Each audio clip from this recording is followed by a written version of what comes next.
یہ علم جو حدیث متواتر ہے، جو متواتر ہوتی ہے وہ علم یقینی کا فائدہ دیتی ہے اور بدیہی طور پر دیتی ہے، کسی نظری نہیں ہے، استدلالی نہیں ہے۔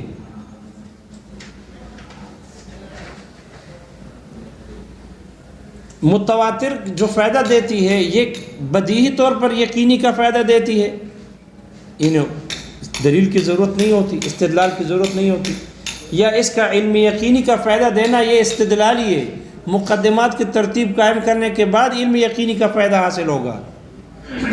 استدلالی ہے یا بدیہی ہے، خود بخود ہو جاتا ہے۔ تو جمہور کے نزدیک متواتر علم یقینی کا فائدہ دیتی ہے بدیہی طور پر، اس کے لیے یہ نظری نہیں ہے، استدلالی نہیں ہے کہ مقدمات کی ترتیب قائم کر کے پھر علم یقینی کا فائدہ حاصل ہو، نہیں۔ یہی وجہ ہے کہ بچوں کو بھی، جیسے بچے آنکھوں سے کسی چیز کو دیکھ کر اس کو علم یقینی حاصل ہو جاتی ہے، اسی طرح بچے علم یقینی کا فائدہ حاصل کرنے کے لیے مقدمات کی ترتیب کے اس کو ضرورت نہیں ہوتی، کیونکہ ان کے علم استدلالی تو حاصل نہیں ہو سکتا، مقدمات کی ترتیب قائم نہیں کر سکتے، لیکن ان کو آنکھوں سے جب کوئی چیز دیکھ لیتے ہیں علم یقینی حاصل ہو جاتی ہے۔ یہ علم متواتر حدیث بھی اسی طرح ہے کہ آنکھوں کی طرح، جیسے آنکھوں سے کوئی آدمی چیز دیکھ کر اس کو علم یقینی حاصل ہوتی ہے، متواتر سے بھی اسی طرح علم یقینی حاصل ہوتی ہے، استدلالی نہیں ہے، علم بدیہی ہے، بدیہی طور پر علم یقینی حاصل ہوتی ہے، استدلال پر موقوف نہیں ہے، استدلال پر موقوف ہو۔ جبکہ بعض حضرات کے نزدیک، جن میں شیخ ابو بکر دقاق اور معتزلہ میں سے ابو القاسم ہے، ابو القاسم الکعبی ہے، ابو الحسین البصری ہے، یہ معتزلہ میں سے ہے۔ یہ حضرات کہتے ہیں، شافعی حضرات میں سے شیخ ابو بکر دقاق رحمہ اللہ ہے، یہ حضرات کہتے ہیں کہ نہیں، متواتر بھی علم یقینی کا فائدہ دیتی ہے لیکن استدلالی ہے، نظری ہے، بدیہی نہیں ہے۔ مقدمات کی ترتیب قائم کرے گا تو علم یقینی حاصل ہو جائے گی، وگرنہ علم یقینی حاصل نہیں ہوتی۔ جبکہ جمہور کے نزدیک یہ متواتر علم یقینی کا فائدہ دیتی ہے، بدیہی طور پر دیتی ہے، اس لیے کہ ہم نے مکہ نہیں دیکھا، ہم نے مصر نہیں دیکھا، ہم نے امریکہ نہیں دیکھا، ہم نے جاپان نہیں دیکھا، لیکن نقل کرنے والے لوگ اتنے نقل کرنے والے لوگ ہیں کہ جاپان ایک ملک ہے، چین ایک ملک ہے، امریکہ ایک ملک ہے، نقل کرنے والے لوگوں کی تعداد اتنی زیادہ ہے کہ ہمیں علم یقینی حاصل ہو گئی، اور ہمیں یقین اس بات کا پیدا ہو گیا، ہم یقین سے یہ بات کہتے ہیں کہ ہاں امریکہ ایک ملک ہے، اگرچہ ہم نے نہیں دیکھا۔ مکہ مکرمہ ایک ملک ہے، مدینہ منورہ ایک شہر ہے، مکہ مکرمہ ایک شہر ہے، سعودی عرب ایک ملک ہے، جاپان ایک ملک ہے، ہم یقینی طور پر کہتے ہیں، تو ہم نے دیکھا تو نہیں ہے، لیکن نقل کرنے والے راویوں کی تعداد اتنی زیادہ ہے جسے ہمیں علم یقینی حاصل ہو گئی، اس لیے استدلالی نہیں ہے، استدلالی نہیں ہے، بلکہ بدیہی طور پر یہ علم یقینی کا فائدہ دیتی ہے، استدلالی نہیں ہے۔ تو حدیث متواتر کی تعریف کہ جس کے نقل کرنے والے راویوں کی تعداد ہر زمانے میں نقل کرنے والے راویوں کی تعداد اتنی زیادہ ہو، لا یحصى عددهم، جن کو شمار نہ کیا جا سکتا ہو، جن کا جھوٹ پر جمع ہونا محال ہو، ان کی کثرت تعداد کی وجہ سے، ان کی عدالت کی وجہ سے، اور ان کے تباعد امکنہ کی وجہ سے، گھروں کے ایک دوسرے سے دور ہونے کی وجہ سے۔ اور ان کی مثال مصنف نے جو مثال ذکر کی ہے، مطلق تواتر کی ذکر کی ہے، کا نقل القرآن و اعداد الرکعات وغیرہ ذالک۔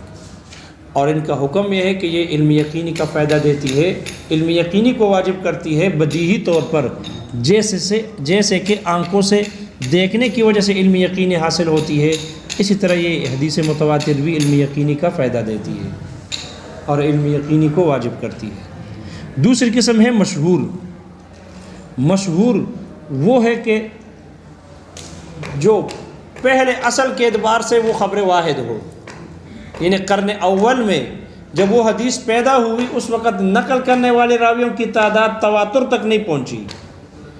صحابہ میں اس کے نقل کرنے والے راویوں کی تعداد تواتر سے کم ہو. پھر صحابہ کے بعد دوسرے قرن، تیسرے قرن اور بعد والے حضرات میں نقل کرنے والے راویوں کی تعداد وہی ہو جو متواتر کی ہے. یعنی نقل کرنے والے راویوں کی تعداد پھر پھیل جائے، منتشر ہو جائے. نقل کرنے والے راویوں کی تعداد بہت زیادہ ہو، جن کا شمار نہ ہو سکتا ہو، جن کا جھوٹ پر جمع ہونا محال ہو. لکثرتہم ولعدالتہم ولتباعد اماکنہم. لیکن صرف نقل کرنے والے اول میں، اصل میں، یعنی صحابہ کے زمانے میں نقل کرنے والے کی تعداد کم ہو، تواتر تک نہ جاتا ہو، تو اس کو کہتے ہیں مشہور. وہ حدیث کیا ہے؟ وہ حدیث مشہور ہے. جھوٹ پر جمع ہونا محال ہو. دوسرے اور تیسرے زمانے والے تابعین اور تبع تابعین اس حدیث کو نقل کرتے ہوں. تابعین اور تبع تابعین کے بہتر ہونے کی نبی علیہ السلام نے گواہی دی ہے. خیر القرون قرنی ثم الذین یلونہم ثم الذین یلونہم. آپ علیہ الصلوۃ والسلام نے تابعین اور تبع تابعین کے زمانے کے خیر ہونے کی گواہی دی، اور یہی حضرات اس روایت کو نقل کرتے ہیں. تو یہ لوگ قابل بھروسہ ہیں، ثقات ہیں، اور حدیث کے نقل کرنے کے ائمہ ہیں، ائمہ حدیث ہیں. جب یہ کسی حدیث کو نقل کرتے ہیں تو ان پر جھوٹ کی تہمت نہیں لگائی جا سکتی کہ یہ لوگ جھوٹے ہوں گے. لہذا جب ثقہ راوی، ثقہ لوگ، ائمہ حدیث لوگ، قابل بھروسہ لوگ جب حدیث کو نقل کرتے ہوں، ان کو بیان کرتے ہوں اور ان پر جھوٹ کی تہمت نہیں لگا جا سکتی ہو، تو پھر وہ حدیث حجت ہوتی ہے. وہ حدیث کیا ہوتی ہے؟ حجت ہوتی ہے. اس لیے یہ حدیث بھی ان کی گواہی سے، ان کی تصدیق کرنے سے، نقل کرنے سے یہ حدیث بھی حجت ہوگی. اور اگرچہ متواتر نہیں ہے، متواتر سے کم درجے کی ہے، لیکن اطمینان کا فائدہ دیتی ہے. کس چیز کا فائدہ دیتی ہے؟ اطمینان کا فائدہ دیتی ہے. یہاں تک کہ شیخ ابو بکر جساس رحمہ اللہ نے تو یہ فرمایا کہ مشہور متواتر کی دو قسم میں سے ایک قسم ہے. لہٰذا انہوں نے مشہور کو متواتر کی قسم شمار کیا. وہ کہتے ہیں متواتر دو قسم کا ہے. ایک متواتر وہ جو تینوں طبقات میں ہر زمانے میں نقل کرنے والے راویوں کی تعداد زیادہ ہو. دوسرا متواتر وہ ہے کہ جو اطمینان کا فائدہ دے، جو اطمینان کا فائدہ دے، اور جس کے نقل کرنے والے راویوں کی تعداد پہلے زمانے میں تواتر نہ ہو، جبکہ دوسرے تیسرے زمانے میں نقل کرنے والے راویوں کی تعداد بے شمار ہو، زیادہ ہو. یہی وجہ ہے کہ ان کے نزدیک یہ متواتر کی ایک قسم ہے. جب متواتر کی قسم ہے تو متواتر کا منکر تو کافر ہے، متواتر کا منکر کافر ہے. لہذا ان کے نزدیک چونکہ یہ تواتر کی ایک قسم میں سے ہے، اس لیے ان کے نزدیک بھی یہ علم یقینی کا فائدہ دے گی، اطمینان کا فائدہ نہیں دے گی. جیسے تواتر سے علم یقینی واجب ہو جاتی ہے، وہ علم یقینی کو واجب کرتی ہے، اسی طرح یہ حدیث مشہور بھی علم یقینی کو ثابت کرتی ہے، اطمینان کو نہیں، ظنیت کو ثابت نہیں کرتی. لیکن احناف میں سے شیخ عیسیٰ ابن ابان رحمہ اللہ وہ کہتے ہیں کہ نہیں، یہ متواتر کی قسم نہیں ہے، بلکہ یہ خبر مشہور ہے. اور خبر مشہور چونکہ اس سے پہلے زمانے میں نقل کرنے والے راویوں کی تعداد صحابہ کے زمانے میں کم ہے، اس لیے یہ یقینی کا، علم یقینی کا فائدہ نہیں دیتی، علم یقینی کا فائدہ نہیں دیتی. اس لیے اس کا منکر کافر بھی نہیں ہوگا. اس کے منکر کو کفر کی طرف منسوب نہیں کیا جائے گا. لا یکفر جاحدہ یا لا یکفر جاحدہ، انکار کرنے والے کو کفر کی طرف منسوب نہیں کیا جائے گا. بل یضلل، بلکہ اس کو گمراہی کی طرف منسوب کیا جائے گا، گمراہ قرار دیا جائے گا، کافر قرار نہیں دیا جائے گا. اور شاہ مصنف کہتے ہیں یہی ہمارے نزدیک صحیح بات ہے کہ ان کا منکر گمراہ ہے، کافر نہیں ہے. اس لیے کہ صحابہ اور اس لیے کہ تابعین اور تبع تابعین کی گواہی کی وجہ سے یہ حدیث حجت ہو گئی، اور نقل کرنے، بیان کرنے والے راوی تابعی اور تبع تابعی ہے، اور ان پر جھوٹ کی تہمت لگائی نہیں جا سکتی. اس لیے وہ جس چیز کو حجت بنا دے، اس کو نقل کر دے، تو وہ حجت ہوگی اور قابل عمل، واجب العمل ہوگی، اور اس کا انکار گمراہی ہوگی. لیکن چونکہ یہ متواتر سے کم درجے کی ہے، اس لیے اس کے ذریعے سے کتاب اللہ پر زیادتی کرنا درست ہے۔ حدیث مشہور ہے، اطمینان کا فائدہ دیتی ہے، اس لیے کتاب اللہ پر زیادتی کرنا حدیث مشہور سے کتاب اللہ پر زیادتی کرنا درست۔ اگر وہ عام ہو، کتاب اللہ عام ہو تو خاص کرنا، تخصیص کرنا درست، اگر مطلق ہے تو مقید کرنا درست ہے۔ کتاب اللہ پر زیادتی کرنا خبر مشہور کے ذریعے سے درست ہے، چونکہ ہمارے نزدیک یہ بھی نسخ ہے، یہ بھی کیا ہے، منسوخ کرنا تو متواتر کے ذریعے سے درست ہے، لیکن یہ زیادتی کرنا یہ بھی ہمارے نزدیک نسخ ہے جو خبر مشہور سے درست ہے، خبر مشہور سے درست ہے۔ اس کی مثال دی ہے جیسے کہ رجم کی ہے۔ دیکھو رجم کے بارے میں کتاب اللہ میں ہے، الزانیۃ والزانی فاجلدوا کل واحد منہما 100 جلدہ، زنا کرنے والی عورت، زنا کرنے والے مرد کو 100 کوڑے مارو۔ تو کتاب اللہ سے مطلق ثابت ہے 100 کوڑے ہے، چاہے شادی شدہ ہو یا شادی شدہ نہیں ہے، 100 کوڑے مارو۔ لیکن حدیث مشہور میں آ گیا، آپ علیہ الصلوۃ والسلام کا فرمان ہے، السیب بالسیب جلد 100 والرجم، سیبہ کے ساتھ اگر ہے، زنا السیب بالسیب، سیب کا سیب کے ساتھ زنا اگر ہے تو پھر ان کو کیا کرو، 100 جلد 100 والرجم، 100 کوڑے مارو اور رجم کرو۔ اب آیت میں صرف کوڑے ہیں اور حدیث مشہور میں آ گئی کیا، رجم بھی ہے اور کوڑے بھی ہے۔ لہذا یہ حدیث مشہور کی وجہ سے کتاب اللہ کی اس آیت کو پہلے عام تھا جو شادی شدہ اور غیر شادی شدہ دونوں کو عام تھا، اب انہوں نے صرف خاص کر دیا کس کے ساتھ، شادی شدہ کے ساتھ خاص کر دیا۔ وہ آیت صرف غیر شادی شدہ کے ساتھ خاص ہو گئی، غیر شادی شدہ نہیں ہوگا تو کوڑے مارو، شادی شدہ ہوگا تو پھر کیا ہوگا، رجم ہوگا۔ جلد 100 والرجم، کوڑے بھی مارنے ہیں اور رجم بھی ہے، کوڑے بھی مارو رجم بھی ہے۔ اب ان میں تعارض آ گیا، اس لیے کہ کتاب اللہ کی دوسری آیت ہے جو منسوخ التلاوت ہے، الشیخ والشیخۃ اذا زنایا فرجموہما نکالا من اللہ، وہاں ہے کہ رجم کرو، کوڑے نہیں ہے، اور یہاں ہے کہ کوڑے مارو، یہاں ہے کہ کوڑے مارو، تو ان میں کیا آ گیا، تعارض آ گیا۔ اس وجہ سے اس کے جلد 100 کو منسوخ ہو گیا، لیکن رجم برقرار ہے، رجم برقرار ہے، اس لیے شادی شدہ کے حق میں کوڑے ساقط ہو گئے اور اس کو رجم کیا جائے گا۔ کیا کیا جائے گا، رجم کیا جائے گا۔ تو دیکھو یہ حدیث مشہور ہے، اس سے کتاب اللہ پر زیادتی کی گئی اور اس آیت کو صرف غیر شادی شدہ کے ساتھ خاص کیا گیا۔ لیکن بہرحال یہ جو مثال ذکر کی ہے، اس مثال کے بارے میں حضرات فقہاء نے لکھا ہے کہ یہ مثال مشہور کی مثال میں پیش کرنا درست نہیں ہے، اس لیے کہ جو رجم کی سزا ہے، یہ جو رجم ہے یہ تواتر سے ثابت ہے۔ یہ کس سے ثابت ہے، یہ تواتر سے ثابت ہے، یہ متواتر المعنی ہے۔ جب متواتر المعنی ہے تو پھر اس کو تواتر میں کس ذکر کرنا چاہیے تھا، نہ کہ مشہور کی مثال میں ذکر کرنا چاہیے۔ اس لیے اس مثال کے لانے میں فقہاء کہتے ہیں کہ اس مثال کے لانے میں نظر ہے، یہ مثال یہاں درست نہیں ہے۔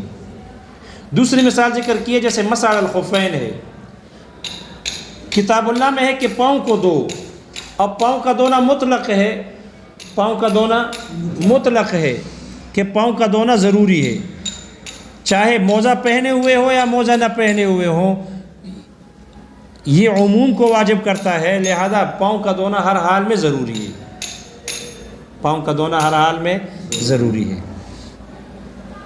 لیکن اس پر اضافہ کیا گیا اور حدیث مشہور کی وجہ سے، اور پاؤں کے دھونے کو جب موزے پہنے ہوئے ہوں تو پاؤں کا دھونا ساقط کر دیا گیا۔ لیکن اس روایت کی اس مثال کے بارے میں بھی فقہاء نے لکھا ہے، شارحین نے لکھا ہے کہ یہاں مسح الخفین والی مثال بھی درست، مشہور میں ذکر نہیں کرنا چاہیے، اس لیے کہ یہ بھی متواتر المعنی کے قبیل سے ہے، لہذا اس کو تواتر کے اقسام میں ذکر کرنا چاہیے، نہ کہ مشہور کی مثالوں میں ذکر کرنا چاہیے، اس لیے کہ مسح الخفین تواتر سے ثابت ہے۔ یہی وجہ ہے حضرت حسن بصری رحمہ اللہ نے فرمایا کہ 70 کے قریب صحابہ نے جب 70 صحابہ نے مجھے بیان کیا مسعد الخفین کے بارے میں، 70 صحابہ نے مجھے بیان کیا کہ آپ علیہ الصلوۃ والسلام مسعد الخفین کرتے تھے، 70 صحابہ نے مجھے بیان کیا۔ اس لیے جب یہ 70 تک صحابہ بیان کرتے ہیں تو اس صورت میں یہ متواتر المعنی بن جاتا ہے۔ اس لیے اس مثال کو بھی یہاں پیش کرنے میں نظر ہے، یعنی فقہا کہتے ہیں، مشارحین نے لکھا ہے کہ یہ مثال یہاں درست نہیں ہے۔ اسی طرح کفارہ یمین ہے، کفارہ یمین میں تتابع شرط ہے یا نہیں؟ جیسے پہلے گزر چکا عبداللہ ابن مسعود رضی اللہ عنہ کی روایت ہے، ان کی ایک قرأت میں، قرأت مشہورہ میں ہے فصیام ثلاثۃ ایام متتابعات، تو وہاں چونکہ تتابع کا اضافہ ہے قرأت مشہورہ میں، اس لیے کفارہ یمین کے روزے کا تتابع کے ساتھ ہونا یہ حدیث مشہور ہے۔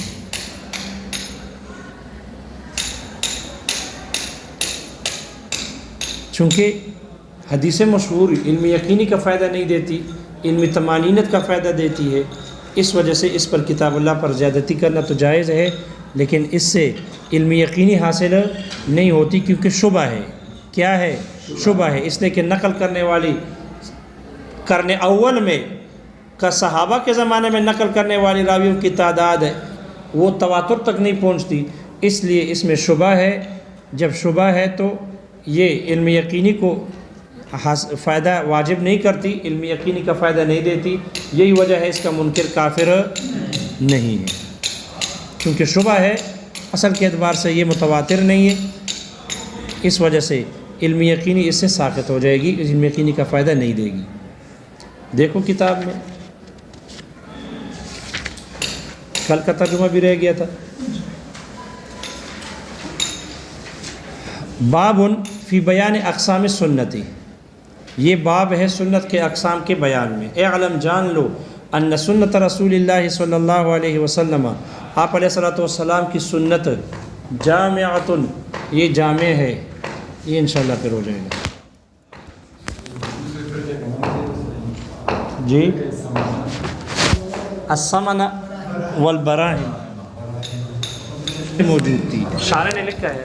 والمسند اقسام، مسند کی چند قسمیں ہیں۔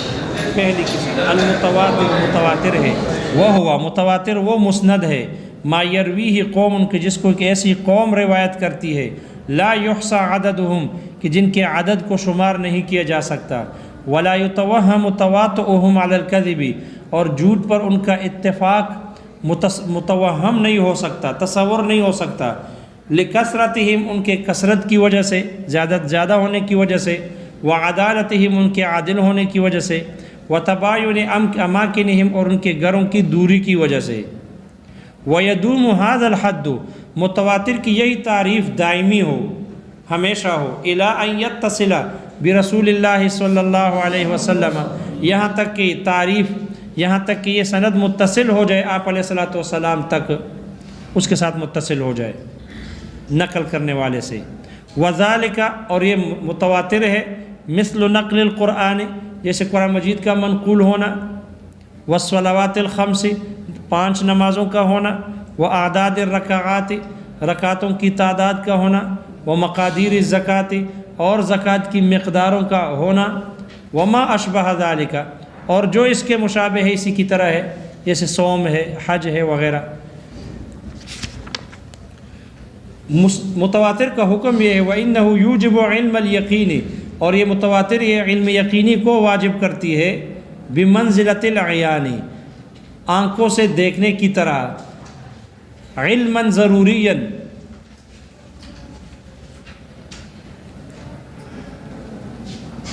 علماً ضروریاً، علم ضروری کے طور پر، علم ضروری یعنی علم بدیہی کے طور پر علم یقینی کو واجب کرتی ہے۔ والمشہور، اور جو مشہور ہے، ہوا وہ روایت ہے، وہ مسند ہے، ما کان من الاحاد فی الاصل، جو اصل میں احاد میں سے ہو، یعنی قرن اول میں، ثم انتشر، پھر پھیل گیا ہو، فصار ینقلہ قوم، پھر اس کو نقل کرنے والی ایک ایسی قوم ہو، لا یتوہم تواطؤہم علی الکذب، کہ جھوٹ پر ان کے اتفاق کا وہم نہ کیا جا سکتا ہو۔ وَهُمُ الْقَرْنُ الثَّانِي وَمَنْ بَعْدَهُمْ، اور یہ دوسرے قرن والے ہیں، دوسرے زمانے والے ہیں اور اس کے بعد والے حضرات ہیں۔ وَأُولَٰئِكَ قَوْمٌ، اور ایک یہ دوسرے اور تیسرے زمانے والے حضرات ایک ایسی قوم ہے، ثقاتٌ جو ثقہ ہے، باعتماد ہے، ائمۃٌ اور حدیث کے نقل کرنے کے ائمہ ہیں، ائمہ حدیث ہیں، لا یتہمون، ان پر تہمت نہیں لگائی جا سکتی جھوٹ کی، فصار بشہادتہم و تصدیقہم، لہذا یہ حدیث ان کی گواہی سے اور ان کی تصدیق سے بمنزلۃ المتواتر، متواتر کی طرح ہو گئی۔ حتیٰ قال الجساس، یہاں تک کہ شیخ ابو بکر جساس رحمہ اللہ نے فرمایا، انہو احد قسم المتواتر، یہ مشہور متواتر کی دو قسموں میں سے ایک قسم ہے۔ وقال عیسیٰ ابن ابان، جبکہ شیخ عیسیٰ ابن ابان رحمہ اللہ نے فرمایا، یضلل جاحدہ، یعنی یہ متواتر کی قسم نہیں ہے، یضلل جاحدہ، اس کے انکار کرنے والے کو گمراہی کی طرف منسوب کیا جائے گا، ولا یکفر، یا ولا یکفر، اور اس کو کفر کی طرف منسوب نہیں کیا جائے گا۔ وہو الصحیح عندنا، مصنف کہتے ہیں یہی ہمارے نزدیک صحیح بات ہے۔ لأن المشہور بشہادت سلفی، اس لیے کہ مشہور خبر مشہور جو ہے یہ حضرات سلف اور صالحین کی گواہی سے صار حجتا للعمل بھی، اس پر عمل کرنے کے لیے حجت ہو گئی، بمنزلۃ المتواتر، متواتر کی طرح۔ فصحت الزیادۃ بھی، اس لیے اس مشہور کے ذریعے سے کتاب اللہ پر زیادتی کرنا صحیح ہے، علی کتاب اللہ تعالی، اللہ تعالیٰ کی کتاب پر۔ وہو نسخ عندنا، اور یہ زیادتی کرنا کتاب اللہ پر یہ ہمارے نزدیک نسخ ہے، لیکن معنن ہے، معنن نسخ ہے۔ وذالک، اور یہ جو حدیث مشہور ہے، مثل زیادت الرجم، جیسے رجم کی زیادتی کا ہونا، والمسح علی الخفین، اور مسح علی الخفین کا ہونا، والتتابع فی الصیام کفارۃ الیمین، کفارہ یمین کے روزے میں تتابع کا، تسلسل کا، شرط کا ہونا۔ لیکنہ لما کان من الاحاد فی الاصل، لیکن جب یہ خبر مشہور اصل کے اعتبار سے یہ احاد میں سے تھی، وہ خبر واحد میں سے تھی، ثبت بہ شبہۃ، تو اس سے شبہہ ثابت ہو گیا، ایسا شبہ ثابت ہو گیا، سقط بہا علم الیقینی، کہ جس سے اس خبر مشہور کی علم یقینی کیا ہو گئی، ساقط ہو گئی، اس لیے علم یقینی کا فائدہ نہیں دیتی۔